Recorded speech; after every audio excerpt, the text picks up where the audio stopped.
Bon dia i bona diada de Sant Jordi.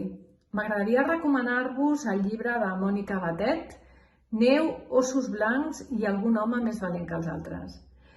És la història d'una noia que en dos moments de la seva vida ha de fer dues maletes per a dos viatges que són no només físics sinó de descoberta. A la primera maleta és una nena a qui els pares, que han de fugir per motius polítics, deixen a casa de l'avi. La deixen a un país fred, amb neu, amb un règim totalitari.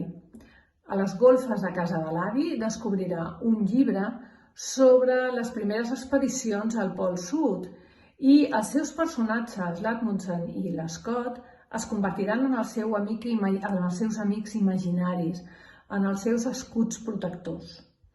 Al segon viatge, la noia ja és gran i fa la maleta per provar de retrobar-se amb els pares. És una història molt lenta, reposada,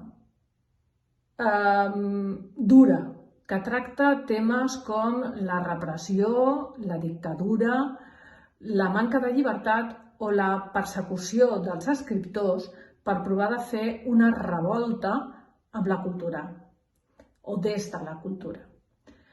Espero que el llegiu i que us agradi tant com m'ha agradat a mi.